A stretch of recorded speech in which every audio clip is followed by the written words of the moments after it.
Berdiri, mari kita menyimak pembacaan bagian dari firman Tuhan yang menjadi landasan khotbah hari ini. Diambil dari Yesaya pasal 65 ayat 17 sampai 25 dan Yesaya 66 ayat 22 sampai 24. Demikian firman Tuhan. Sebab sesungguhnya aku menciptakan langit yang baru dan bumi yang baru. Hal-hal yang dahulu tidak akan diingat lagi dan tidak akan timbul lagi dalam hati. Tetapi bergiranglah dan bersorak-sorak untuk selama-lamanya atas apa yang kuciptakan. Sebab sesungguhnya aku menciptakan Yerusalem penuh sorak-sorak dan penduduknya penuh kegirangan. Aku akan bersorak-sorak karena Yerusalem dan bergirang karena umatku. Di dalamnya tidak akan kedengaran lagi bunyi tangisan dan bunyi erang pun tidak. Di situ tidak akan ada lagi bayi yang hanya hidup beberapa hari atau orang tua yang tidak mencapai umur suntuk. Sebab siapa yang mati pada umur 100 tahun masih akan dianggap muda. Dan siapa yang tidak mencapai umur 100 tahun akan dianggap kena kutuk.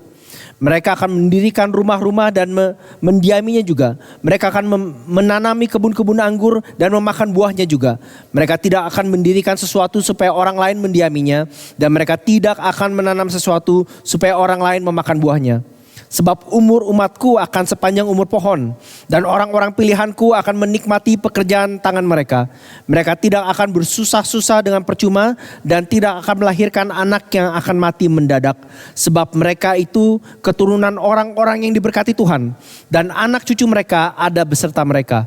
Maka sebelum mereka memanggil aku sudah menjawabnya. Dan ketika mereka sedang berbicara aku sudah mendengarkannya. Serigala dan anak domba akan bersama-sama makan rumput. Dan singa akan makan jerami seperti lembu. Dan ular akan hidup dari debu. Tidak ada yang akan berbuat jahat atau yang berlaku busuk di segenap gunungku yang kudus. Firman Tuhan. Pasal 66 ayat 22. Sebab sama seperti langit yang baru dan bumi yang baru yang akan kujadikan itu tinggal tetap di hadapanku. Demikianlah firman Tuhan. Demikianlah keturunanmu dan namamu akan tinggal tetap. Bulan berganti bulan dan sabat berganti sabat. Maka seluruh umat manusia akan datang untuk sujud menyembah di hadapanku, firman Tuhan. Mereka akan keluar dan akan memandangi bangkai orang-orang yang telah memberontak padaku. Di situ ulat-ulatnya tidak akan mati dan apinya tidak akan padam. Maka semuanya akan menjadi kengerian bagi segala yang hidup. Silakan duduk saudara sekalian. Demikian firman Tuhan. Berbahagialah bukan saja kita yang mendengarkannya, membacanya, tetapi juga mentaatinya dalam hidupnya. Dan kiranya Allah Roh Kudus berkenan mengukirkan firman-Nya yang hidup dalam hati saudara dan saya pada pagi hari ini. Saudara yang kasih Tuhan, selama 4 minggu terakhir kita sedang melihat satu seri khotbah yang diberi judul The Gospel Worldview. Yang dengan kata lain kita mau melihat rajutan rencana Tuhan seperti yang Dia nyatakan di dalam firman-Nya. Dan kalau saudara lihat di slide berikutnya, kita melihat ada 4 fase besar yang kita sudah lihat dari khotbah yang pertama. Yang pertama bicara tentang creation, yaitu penciptaan. Lalu fall, kejatuhan ke dalam dosa. Kemudian redemption yang kita lihat minggu lalu, penebusan atau keselamatan. Dan yang akan kita lihat sebentar hari ini, new creation atau ciptaan baru. Nah saudara, sekedar sedikit recap untuk membantu saudara bisa menemukan koneksinya dengan khotbah hari ini. Di titik penciptaan, creation, kita melihat bagaimana Allah menciptakan dan merancang ciptaan yang sangat baik dan sangat indah. Saudara, Alkitab memulai dengan cara pandang atau worldview yang mengasumsikan eksistensi Tuhan. Seperti yang kita selalu ikrarkan setiap hari Minggu, aku percaya pada Allah, Bapa yang Maha Kuasa, pencipta, khalik, langit dan bumi. Oke. Nah, langit dan bumi sebetulnya ada cara lain Alkitab untuk berbicara tentang seluruh tata surya, seluruh jagat raya. Di slide berikutnya saudara bisa melihat apa yang sekarang disebut the observable universe. Jadi teleskop yang paling canggih saat ini bisa menjangkau paling jauh seperti itu. Dan paling jauh mereka bisa menjangkau 93 billion light years across. Nah, kalau saudara mau tahu, 1 light year itu 9.4 trillion kilometers. Ya, saudara pintar matematika, hitung sendiri seberapa jauh itu. Ya, saudara hitung sendiri. Saudara, waktu Alkitab mengatakan pada mulanya alam ciptakan langit dan bumi, artinya bukan saja Tuhan menciptakan ini dari ujung ke ujung, tetapi Tuhan in charge of semuanya tanpa terkecuali. Jadi tidak ada titik di seluruh jagat raya di mana Tuhan tidak berkuasa, tidak tahu dan tidak punya peran. Ciptaan bukan saja besar luar biasa, tetapi juga indah luar biasa, bukan? Saudara, kemajuan teknologi yang kita nikmati hari ini dan di masa depan harusnya bukan saja membuat kita semakin kagum sama perusahaan-perusahaan atau orang-orang yang buatnya, tetapi pada Tuhan di balik orang-orang ini. Yang memberikan mereka kemampuan, cara berpikir untuk mengkombinasikan semua ini menjadi teknologi yang bisa kita manfaatkan. Di penciptaan kita juga melihat bahwa alam ciptakan orang tua pertama kita, Adam dan Hawa, di dalam gambar dan rupanya. Artinya, Adam dan Hawa dan setiap manusia di dunia adalah representatif, perwakilannya Tuhan atas ciptaan. Dan saudara, sekali lagi kita melihat bahkan hari ini, kita bisa melihat banyak hal yang baik dan indah dari ciptaan termasuk yang manusia ciptakan. Makanan, kota, jalan, gadget, entertainment, olahraga, pendidikan, pemerintahan. Dalam banyak hal ini adalah hal-hal baik yang membantu kita untuk hidup, menikmati hidup lebih aman dan tentram. Tapi seperti kita tahu ceritanya tidak berhenti di situ. Setelah penciptaan terjadi kejatuhan. Orang tua pertama kita, Adam dan Hawa, memutuskan untuk memberontak melawan Tuhan. Memberontak melawan Tuhan dengan mengambil tempatnya Tuhan. Itu sebetulnya cara lain waktu dikatakan mereka jatuh. Mereka menolak pemerintahan Tuhan. Mereka menolak kasihnya Tuhan. Apa yang tadinya adalah keadaan damai, tentram, sejahtera antara Allah dan manusia sekarang menjadi retak. Inilah yang disebut dengan kejatuhan. Tetapi keretakan ini bukan saja terjadi antara manusia dengan penciptanya. Ini adalah keretakan yang terjadi antara manusia dengan sesamanya. Dan kita saksikan tiap hari. Manusia dengan alam sekitarnya. Dan kita sekarang hidup di dunia yang, kalau kita lihat slide berikutnya, mengenal apa itu kejahatan, penderitaan, kematian. Saudara, entah kejahatan itu datang dari orang lain pada kita atau kita pada orang lain, kita tidak lagi hidup dalam damai. Kita hidup dalam keadaan terus menerus tidak ada damai, tidak ada harmonis, tidak ada kasih, tidak ada kehidupan. Makanan yang paling enak yang kita pernah beli atau pernah kita foto, pernah kita makan itu menjadi busuk. Ya, dan setiap saudara di sini yang suka menunjukkan foto liburan di Instagram, kalian saudara tahu gitu, untuk setiap video yang indah, yang menarik di behind the scene, ada marah-marah, ada tangisan, ada argumen, ada debat gitu ya, dan ada air mata. Yang simply kebanyakan kita tidak tunjukkan. Manusia mendapatkan bahwa ternyata mengambil tempatnya Tuhan itu tidak seindah yang mereka bayangkan. Tapi terlepas dari mengerikannya dan menyebarnya dosa dalam hidup manusia, God is still God. Tuhan tetaplah Tuhan. Bukan setan, bukan dosa, bukan penderitaan, bahkan bukan kematian yang mempunyai kata akhir. Kita bersyukur sebetulnya. The God of the Bible, Allahnya Alkitab adalah Allah yang tetap punya kata akhir. Dan kata akhir Tuhan adalah ini. I will not leave you. Aku tidak akan meninggalkan kau. Di dalam kasihnya yang besar, Allah membuat rencana. Itu sebabnya kita mempelajari seri ini saudara. Supaya saudara dan saya bisa mendalami dan mengerti apa sih rencana Tuhan. Secara teknis, rencana ini disebut dengan redemption, penebusan. Disebut dengan redemptive history, sejarah penebusan. Dan seperti kita lihat minggu lalu, walaupun saudara dan sayalah yang berhak menderita dan dihukum atas dosa-dosa kita, Allah mengambil tempat kita. Allah mengambil tempat kita di dalam diri anaknya Yesus Kristus. Dan cara Allah menunjukkan rencana keselamatan ini dia lakukan melalui berabad-abad, khususnya dalam hidup dan sejarah umatnya Israel.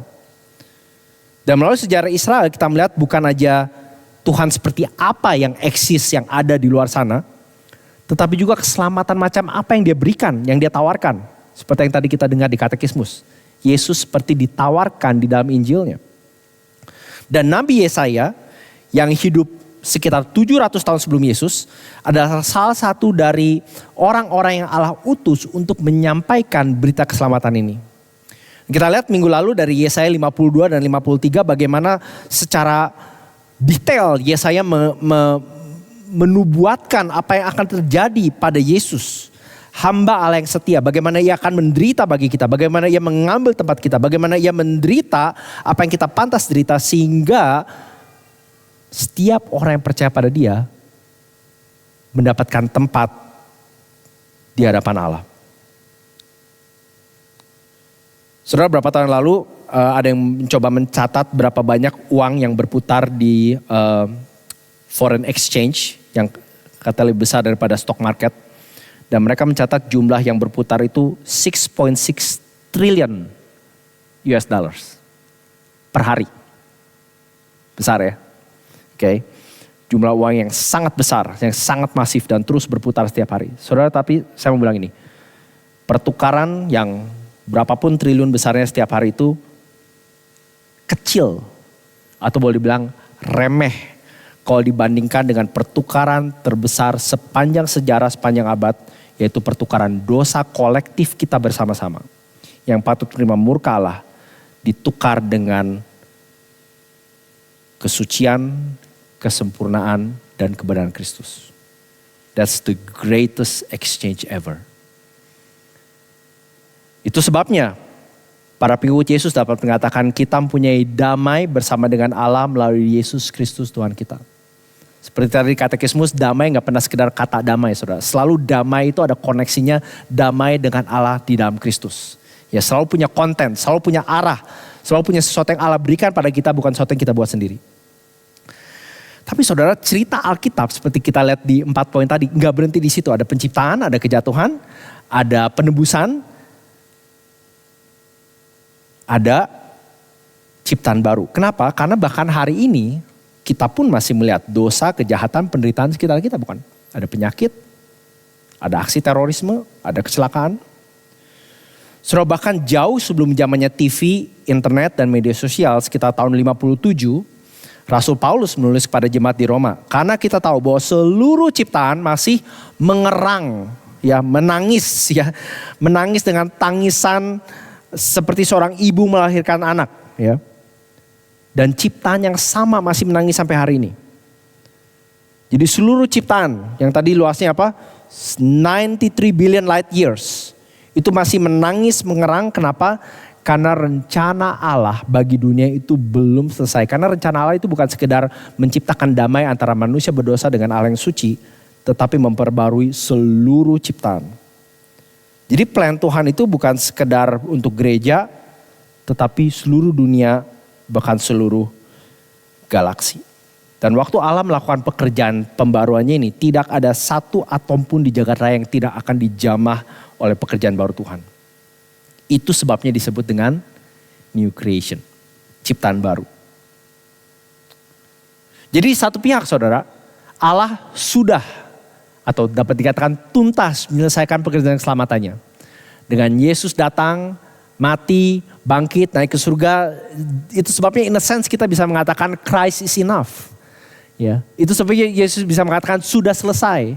Tapi di pihak lain pekerjaan itu bisa dibilang baru dimulai karena pekerjaan final Tuhan itu belum sampai. Seperti yang kita ikrarkan setiap hari Minggu. Bukan?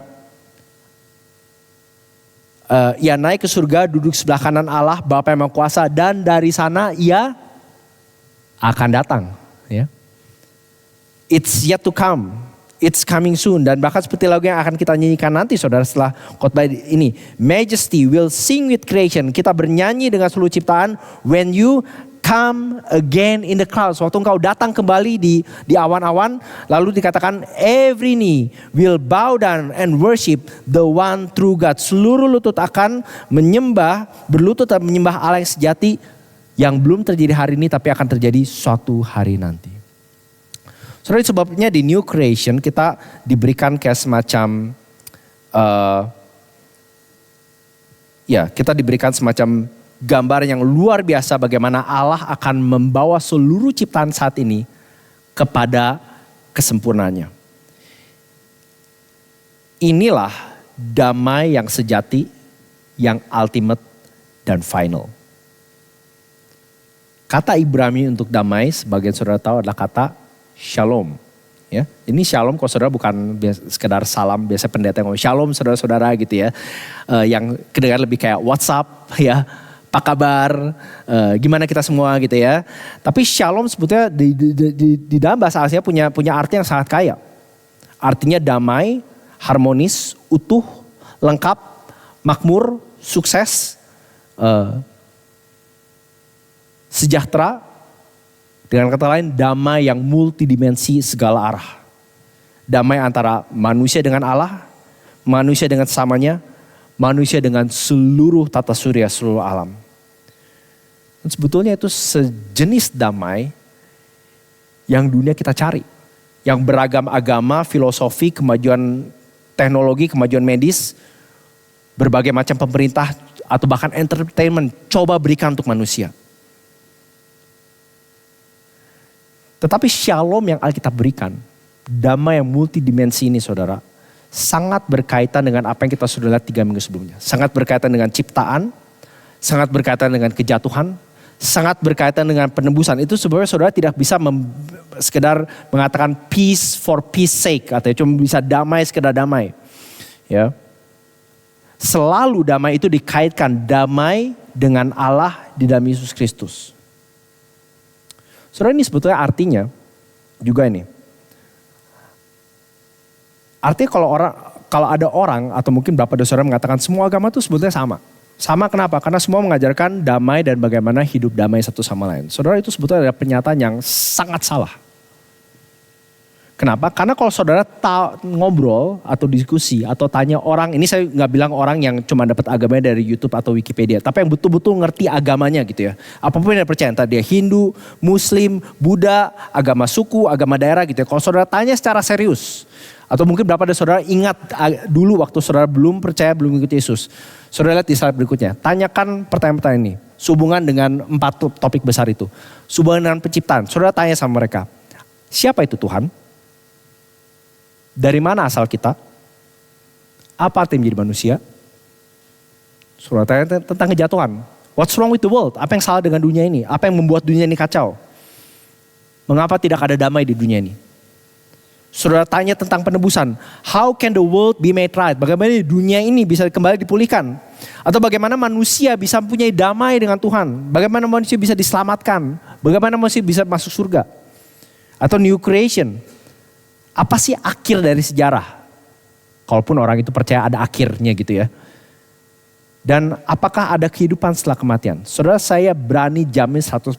Kalau saudara ngomong sama orang yang betul-betul ngerti iman dan percayanya, semuanya akan memberikan jawaban yang sangat berbeda, bahkan bertolak belakang satu sama lain. Dia artinya saudara tidak bisa memberikan statement yang berbunyi semua agama sebetulnya sama karena semuanya mengajarkan damai dan bagaimana hidup harmonis. Itu sama seperti saudara mengatakan semua orang Asia sama karena rambutnya hitam. Ya, itu bukan saja menghina semua orang Asia saudara, tapi menghina seluruh manusia, betul gak? Dan itu membawa kita hari ini ke passage yang kita akan bahas, Yesaya 65 sampai 66. Saudara, Yesaya seperti saya sebut minggu lalu adalah buku yang sangat masif, sangat epic, terdiri dari 66 chapter, salah satu buku paling panjang di Perjanjian Lama selain Mazmur setahu saya. Ya, buku ini dibagi ke 2 babak besar. Ini saya nggak ada waktu buat detailnya, tetapi babak pertama yang sangat besar itu Yesaya 1 sampai 39 yang seringkali disebut The Book of Judgment. Kenapa disebut Book of Judgment? Karena secara umum temanya adalah Yesaya menjatuhkan penghakiman atau penghukuman Tuhan atas dosa-dosa bangsa-bangsa seluruh dunia, termasuk bangsanya Tuhan sendiri, yaitu bangsa Israel. Kenapa? Karena bangsa Israel setelah dikasih tanah perjanjian, diberikan raja, diberikan keamanan, mereka lost their way. Mereka jatuh ke dalam penyembahan berhala. Mereka lari dari Tuhan. Mereka meninggalkan Tuhan, dan seperti Tuhan katakan kepada Musa, kalau ini yang kamu lakukan selama terus menerus dan kamu tidak bertobat, aku akan mengusir kamu dari tanah di mana aku menempatkan kamu. Dan itu yang terjadi. Yesaya 1 sampai 39 pada dasarnya Yesaya berulang kali mengatakan, lu dijamin bakal di kick out, kira-kira kayak gitu ya. Book of Judgment. Dan itu yang terjadi. Bukan itu aja, mereka bukan aja ditendang keluar, mereka bahkan akan di-exile, diasingkan ke tempat atau ke negara musuh bebuyutannya mereka. Jadi kalau zamannya Israel 700 tahun sebelum Yesus datang, itu kalau mereka pikir bad guys, musuh, the worst people in the world. Nah, saudara mungkin punya ya di benak saudara, oke, orang paling, pokoknya grup suku yang gue paling benci itu grup ini gitu. Jadi begitu lihat mereka di berita, lihat mereka nyalip mobil saudara tahu ini lu jahat gitu ya. Nah, zaman Israel 700 tahun sebelum Yesus, nama bangsa itu bangsa Babel. Ya, jadi bayangkan diasingkan ke bangsa yang mereka paling benci. Yang paling powerful saat itu. Udah gak ada titik balik lagi. Yesaya mengatakan, lu udah pasti pergi keluar. Apapun yang Israel lakukan sudah terlalu jauh, sudah terlalu menumpuk, sudah terlalu serius. Sehingga Allah mau tidak mau mengizinkan bangsa Babel menindas dan merampas mereka. Dan itu terjadi. Tapi saudara puji Tuhan ceritanya tidak berhenti di situ. Karena bagian kedua dari Yesaya yang disebut dengan, kalau tadi Book of Judgment, bagian kedua pasal 40 sampai 66 adalah Book of Comfort. Nah, memang masih ada hal-hal yang negatif di buku itu seperti yang kita sebentar akan lihat. Tapi secara umum temanya adalah janji. Bahwa janjinya adalah gini, walaupun aku mengusir kamu keluar, menempatkan kamu di tengah bangsa-bangsa yang paling kamu benci, yang paling kamu anti, aku akan membawa kamu kembali. Tetapi seperti kita lihat tadi, poinnya sekali lagi bukan sekedar Israel bisa pulang kampung kembali ke tanah Yerusalem. Tuhan punya rencana lebih besar. Bukan saja mengembalikan Israel, tetapi mengembalikan seluruh dunia bagi dirinya sendiri. Dan itu yang kita lihat minggu lalu bukan? Bahwa at the end of the day, pemulihan ini akan terjadi hanya melalui satu orang yang disebut dengan the servant, hamba yang setia, Mesias, Yesus Kristus. Dialah yang bukan saja menanggung dosa Israel tapi dosa seluruh manusia, mati di tempat mereka, menanggung dosa mereka seperti lagu yang tadi kita nyanyikan, you take our failure, you take our weakness ya. Engkau mengambil kegagalan kami dan kelemahan kami supaya kita bisa menyanyikan apa? Amazing grace, how sweet the sound that saved a wretch like me. Anugerah yang luar biasa, betapa indah terdengarnya yang menyelamatkan orang yang jahat, yang rusak seperti aku. Dan Yesaya 65-66 ayat pasal-pasal penutup ini menunjukkan apa yang Allah lakukan. Kalau saudara lihat di slide berikutnya itu semacam kayak summary khotbah hari ini gitu ya. Jadi apa sih yang Allah lakukan di New Creation? Allah akan menyelesaikan, merampungkan, finalize pekerjaan transformasinya, pemisahannya, dan keselamatannya. Jadi ada 3 kata itu. Transformation, separation, salvation. Ya, transformasi, pemisahan, keselamatan. Yuk kita lihat beberapa. Yang pertama kita lihat Tuhan akan mengubah seluruh ciptaan. God will transform the whole creation. Ini salah satu yang Allah janjikan bukan saja pada Israel tapi seluruh orang yang mengikut Yesus. Dia mengatakan, Yesaya mengatakan bahwa ada langit dan bumi yang baru. Ada tata surya, ada galaksi yang baru yang Tuhan akan transformasi di mana kejahatan, duka cita, air mata akan diganti dengan sukacita dan sorak-sorai. Ini adalah dunia di mana tidak ada lagi kutukan dosa dan seluruh alam raya, seluruh manusia akan hidup secara harmonis, bukan lagi tapi secara permanen dan selama-lamanya. Dan semakin lama semakin baik. Kita lihat lagi Yesaya pasal 65 tadi mulai ayat 17. Sebab sesungguhnya aku menciptakan langit dan yang baru dan bumi yang baru. Hal-hal yang dahulu tidak akan diingat lagi dan tidak akan timbul lagi dalam hati. Tetapi bergiranglah dan bersorak-sorak untuk selama-lamanya atas apa yang kuciptakan. Sebab sesungguhnya aku menciptakan Yerusalem penuh sorak-sorak dan penduduknya penuh kegirangan. Saudara, kata menciptakan yang diulang-ulang di situ itu adalah kata khusus yang di dalam Alkitab hanya dipakai untuk satu pribadi yaitu Tuhan. Kita sering pakai istilah gitu ya, I create a song ya, I create an origami ya. Tapi itu kita cipta bikin dari bahan baku yang Tuhan berikan ya. Tapi hanya Tuhan yang kepadanya kata I create, menciptakan ini diberikan ya, langit dan bumi yang baru ya. Dan saudara, ayat-ayat ini yang tadi saya sempat bacakan di awal,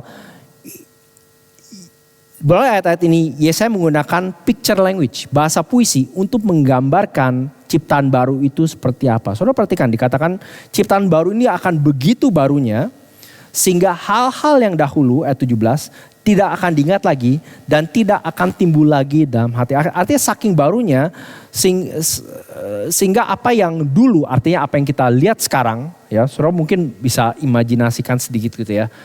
Kota, negara, tempat, karir, makanan, apalagi. Sistem pemerintahan, tipe jalan, gadget yang paling keren yang saudara dambakan gitu ya. Tidak akan diingat lagi. Artinya begitu barunya sehingga dunia yang sekarang itu seperti mimpi yang terlupakan. Ayat 19 dan 20, perhatikan. Aku akan bersorak-sorak karena Yerusalem dan bergirang karena umatku. Di dalamnya tidak akan kedengaran lagi bunyi tangisan dan bunyi erang pun tidak. Di situ tidak akan ada lagi bayi yang hanya hidup beberapa hari atau orang tua yang tidak mencapai umur suntuk. Artinya umur lanjut gitu ya. Sebab siapa yang mati pada umur 100 tahun masih akan dianggap muda. Ya jadi 100 tahun dianggap muda gitu ya. Dan siapa yang tidak mencapai umur 100 tahun akan dianggap kena kutuk. Nah saudara, ini bukan berarti nanti saudara di langit dan bumi baru itu hanya akan umur 100 tahun. Itu bukan secara harafiah, sekali lagi ini bahasa puisi. Ya, kita biasanya pakai istilah itu kan, umur kamu berapa? 20, wah masih muda ya gitu ya. Kalau di langit yang bumi baru, umur kamu berapa? 300 tahun, oh masih muda ya. Kira-kira kayak gitu ya. Bukan soal jumlah umur, tetapi picture language untuk menggambarkan situasi di mana tidak ada lagi kematian. Jadi nggak ada batas umur saudara ya. Penyakit, penderitaan, kematian tidak lagi menjadi bagian dari realitas ini. Inilah langit dan bumi yang baru.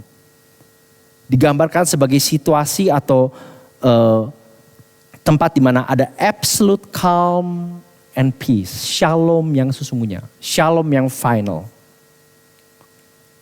Saudara, 2 minggu ini saya menghadiri 2 ibadah pemakaman. Hari Senin lalu salah satu elders penatua kita di Scots Church, Bapak Jim Naski, umur 83 tahun meninggal. Setelah kira-kira setahun setengah terakhir memang kondisi kesehatannya sangat menurun. 83 tahun. Dan hari Rabu lalu saya menghadiri pemakaman Lachlan Hood, yaitu anak dari salah satu dosen saya di Bible College dulu yang umurnya hanya 26 tahun. Sangat muda. Saudara, entah itu karena umur lanjut atau meninggal mendadak dalam halnya seorang yang kita anggap relatif muda, kematian itu selalu mengganggu, menginterupsi damai kita. Dan menyakitkan, menyedihkan bukan kematian. Atau bahkan prospek menghadapi kematian. Tetapi di dalam ciptaan baru Tuhan di mana tidak ada dosa, tidak ada lagi kematian. Lihat 21-23. Mereka akan mendirikan rumah-rumah dan mendiaminya juga. Ini di langit bumi yang baru ya. Mereka akan menanami kebun anggur dan memakan buahnya juga. Mereka tidak akan mendirikan sesuatu supaya orang lain mendiaminya. Dan mereka tidak akan menanam sesuatu supaya orang lain memakan buahnya. Sebab umur umatku akan sepanjang umur pohon dan orang-orang pilihanku akan menikmati pekerjaan tangan mereka. Ayat 23. Mereka tidak akan bersusah-susah dengan percuma dan tidak akan melahirkan anak yang akan mati mendadak, sebab mereka itu keturunan orang-orang yang diberkati Tuhan dan anak cucu mereka ada bersama dengan mereka. Sekali lagi saudara, di sini digambarkan, saya ambil contoh misalnya pohon di situ. Pohon itu kalau di Alkitab seringkali menggambarkan solidity, sesuatu yang solid tetapi juga sesuatu yang berumur panjang.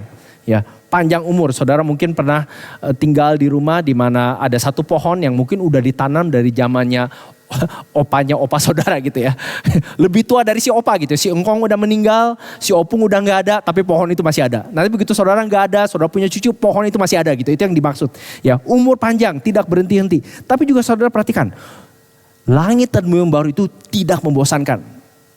Saudara, kalau saudara nanti membayangkan langit dan bumi baru, saudara kita semua pakai baju putih, terus pakai kecapi, ada sayap, dan gentayangan di awan putih. Saudara, saya yakin, saudara sejam pun saudara bakal bosan gitu ya. Pertama bajunya sama gitu ya, ngapain? Ini kita baju variasi gitu ya. Tapi perhatikan di situ dikatakan mereka akan bangun rumah, akan menanam kebun anggur yang suka bercocok tanam gitu ya. Mereka akan melakukan suatu, artinya ciptaan baru itu penuh dengan aktivitas, dengan pekerjaan, dengan membangun, dengan kreativitas. Saudara, kalau di ciptaan yang sekarang aja kita bisa kadang-kadang menikmati ya waktu kerja, aduh senang banget gitu ya. Klien tuh happy dengan kerjaan kita bikin sesuatu terus kita bisa melihat buahnya atau hasilnya. Saudara, langit dan bumi baru akan so much more. Bayangkan melakukan itu semua dengan sukacita, tanpa dosa, tanpa kegagalan, dan terus menerus. Itu yang dimaksud di sini, saudara. Ya, bahkan keintiman pun digambarkan di situ, bukan? Perhatikan ayat 24. Sebab sebelum mereka memanggil, aku sudah menjawabnya. Ketika mereka sedang berbicara, aku sudah mendengarkan. Ini sekali lagi menggambarkan intimasi, kedekatan yang tidak lagi dihalangi oleh dosa atau kelemahan kita antara kita dengan Tuhan. Ya. Serigala dan anak domba akan bersama-sama makan rumput. Singa akan makan jerami seperti lembu, dan ular akan hidup dari debu. Tidak ada yang akan berbuat jahat atau berlaku busuk di segenap gunungku yang kudus, firman Tuhan. Saudara, sekali lagi di sini kita lihat bahwa keselamatan yang Allah berikan pada kita bukan saja bersifat personal, komunal, tapi juga global. Kalau pada mulanya Allah menciptakan langit dan bumi, maka pada akhirnya Allah menciptakan ulang langit dan bumi yang baru. Saudara, ayat yang tadi saya pakai untuk berita anugerah, nggak tahu saudara ingat atau enggak, ini nggak di slide, ayat yang sangat terkenal, bukan? Jadi siapa yang ada di dalam Kristus, ia adalah ciptaan baru. Saudara tahu di dalam Yunaninya itu sebetulnya hanya 2 atau 3 kata. Di dalam Kristus, ciptaan baru. Jadi setiap dari kita yang sudah percaya atau dalam Kristus, kita adalah bagian dari dunia masa depan. Ya. Realitas alternatif yang Tuhan akan dan sedang janjikan dan sedang bawa kita ke sana. Saudara, di akhir serian buku Narnia, di buku terakhir yang judulnya The Last Battle, pertempuran terakhir, C.S. Lewis menulis tentang bagaimana, jadi tokoh utamanya Aslan, yang saudara tahu singa yang merepresentasikan Yesus. Ini saya terjemahkan bebas, seperti ini ada bisa bilang kalimat-kalimat terakhir dari The Last Battle. Dan waktu Aslan berbicara, dia tidak lagi nampak pada mereka seperti singa. Tetapi hal-hal yang terjadi setelah mereka menang, maksudnya, itu begitu luar biasa sampai aku pun tidak bisa menuliskannya. Bagi kebanyakan kita, karena ini akhir bukunya, ini adalah akhir dari semua cerita. Dan kita berharap bahwa mereka semua hidup bahagia selama-lamanya, happily ever after. Tetapi bagi mereka, ini maksudnya orang-orang yang bersama dengan Aslan, ya, ini baru permulaan dari kisah mereka sesungguhnya. Rupanya hidup mereka selama ini di dunia ini dan pengalaman petualangan mereka di Narnia hanyalah sampul dan judul bukunya. Dan sekarang mereka baru mulai babak 1 dari kisah besar yang belum pernah didengarkan oleh seorang pun. Kisah yang goes on forever, yang berjalan terus menerus, di mana babak yang 1 lebih baik daripada babak sebelumnya.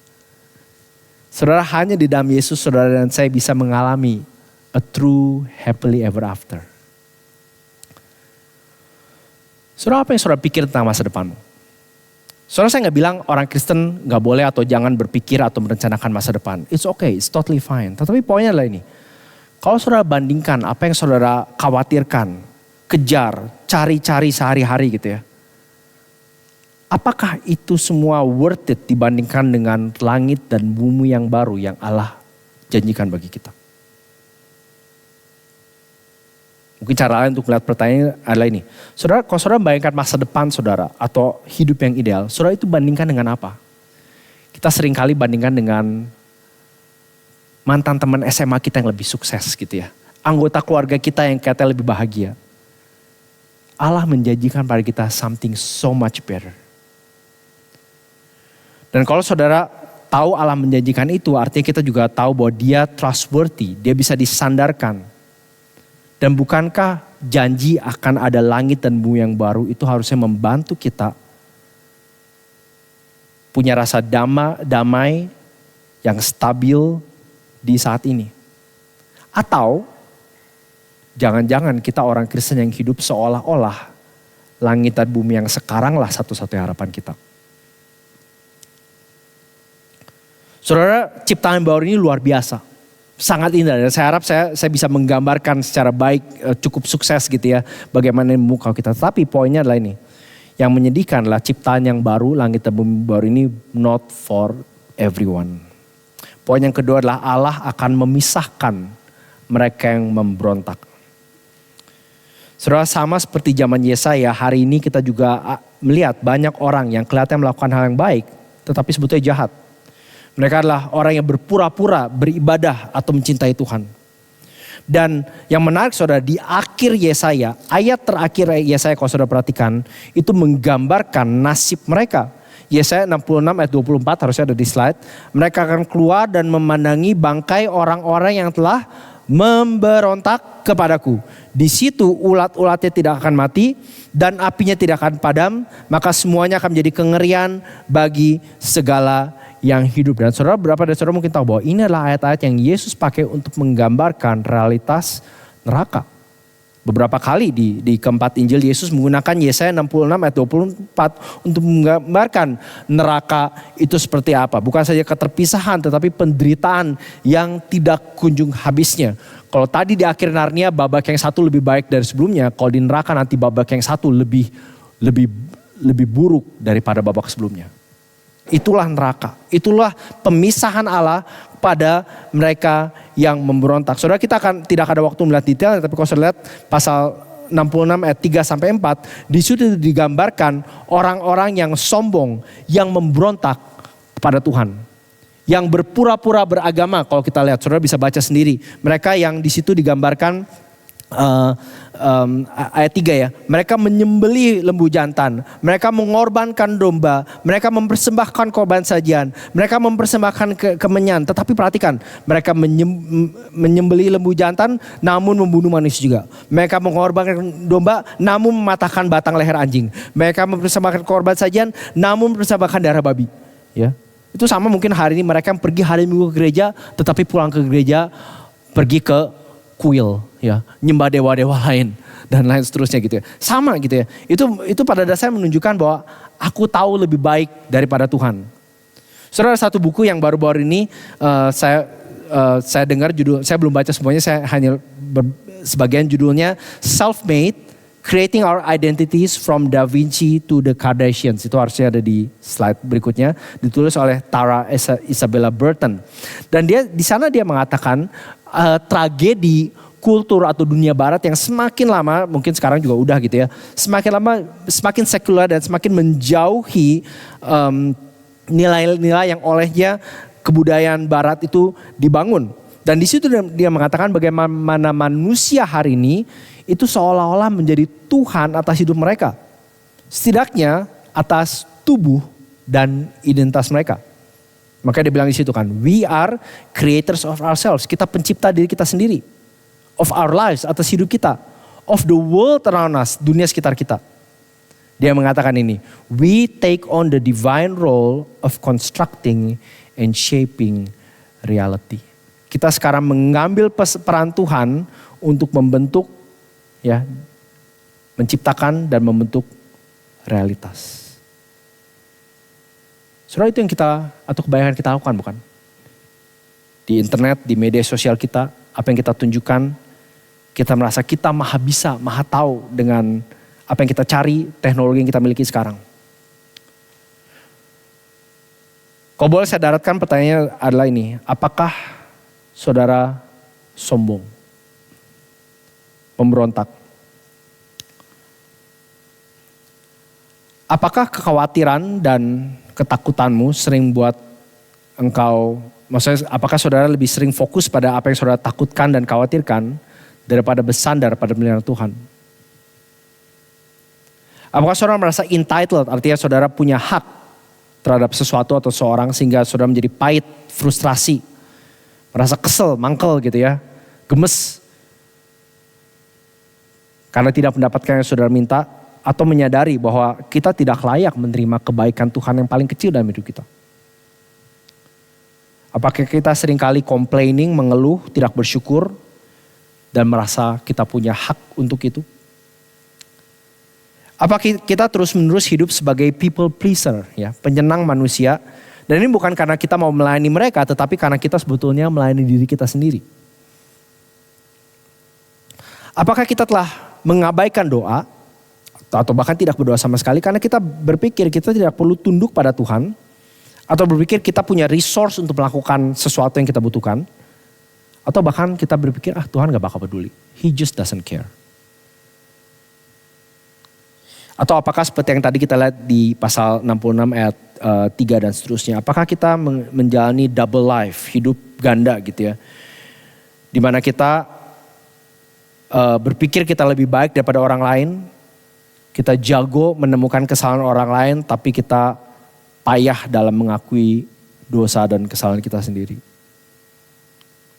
Apakah kita secara sadar terus-menerus memberontak melawan firman Tuhan, termasuk orang-orang yang Tuhan tempatkan dalam hidup kita untuk menyampaikan, memberikan firman Tuhan atau untuk memimpin kita. Saudara, kalau tadi poinnya? Transformation, perubahan, separation, pemisahan, tapi ada pengharapan. Poin terakhir yaitu salvation, keselamatan. Tuhan akan menyelamatkan mereka yang gemetar akan firman-Nya. Mari kita lihat pasal 66 ayat 1 dan 2. Beginilah firman Tuhan. Langit adalah tahtaku dan bumi adalah tumpuan kakiku.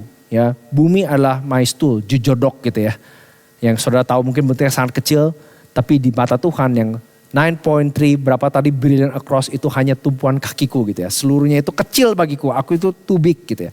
Rumah apakah yang akan kamu dirikan bagiku dan tempat apakah yang akan menjadi perhentianku? Maksudnya aku ini too big to contain, aku tahu besar untuk segala sesuatu ya. Bukankah tanganku yang membuat semuanya ini? Jadi artinya bahkan kalaupun kamu bisa bikin gereja paling besar, paling megah dengan fasilitas paling top di seluruh dunia, buat Tuhan itu semua dariku ya. Akulah pencipta semuanya. Tapi perhatikan, tetapi kepada orang inilah aku memandang. Saudara di sini mungkin pernah nyari rumah ya, real estate, rumah buat investasi atau bahkan rumah buat tinggal. Besok saudara lihat di website kan. Dan pasti ada rumah, ada bentuk rumah atau suburb tertentu yang menjadi perhatian saudara lebih daripada yang lain. Nah ini kira-kira seperti itu. Tuhan terlalu besar, tidak bisa dikontain. Tapi ada satu tempat yang istilahnya menarik hatiku kalau boleh dibilang. Inilah tempat di mana Tuhan mau tinggal, mau hangout. Yaitu kepada orang yang tertindas dan patah semangatnya dan gentar pada firman-Ku. Saudara mungkin bisa aplikasikan dalam waktu 2 menit terakhir. Kalau saudara tadi mendengar beberapa pertanyaan saya tentang kesombongan. Dan saudara merasa, that's me. Itu aku Tuhan. Tuhan sorry aku mess up. Saudara tahu Tuhan sedang memandang kau. Hatinya tertarik pada engkau. Kita kadang pikir, oh Tuhan tertariknya sama yang pelayanan ke berbagai negara, nulis buku gitu ya, selebriti. Tuhan tertarik pada orang yang tertindas, yang patah hatinya, yang gemetar, trembles at my word. Jadi saudara solusinya bagaimana saudara dan saya bisa hidup di langit dan bumi yang baru. Kita gemetar pada firman-Nya. Dan itu yang dikatakan di ayat 22 sampai 23 bukan? Sebab sama seperti langit baru dan bumi baru yang akan kujadikan itu tinggal tetap di hadapanku. Demikianlah firman Tuhan, perhatikan.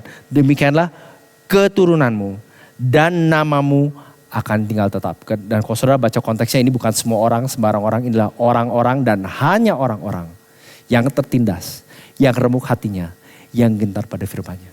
Only a certain type of people. Orang-orang yang sombong, orang-orang yang hidup hanya untuk dunia saat ini, orang-orang yang pikir mereka lebih tahu dari Tuhan, sama sekali tidak punya tempat di langit dan bumi yang baru. Jadi saudara pertanyaan adalah, untuk dunia mana saudara hidup? Saya remind lagi di slide terakhir, sejarah akan berakhir, Yesus akan datang. Allah akan mentransformasi segala sesuatu. Allah akan menyelesaikan pekerjaan transformasi, pemisahan, dan keselamatannya. Masa depan mana yang akan kau kejar? Mari kita berdoa. Tuhan kami bersyukur untuk firman-Mu yang mengingatkan kami kembali hari ini bahwa Engkau tidak tinggal diam, Engkau aktif dan sedang bekerja dan sudah bekerja. Dan kami bersyukur kami bisa melihat semuanya ini melalui firman-Mu.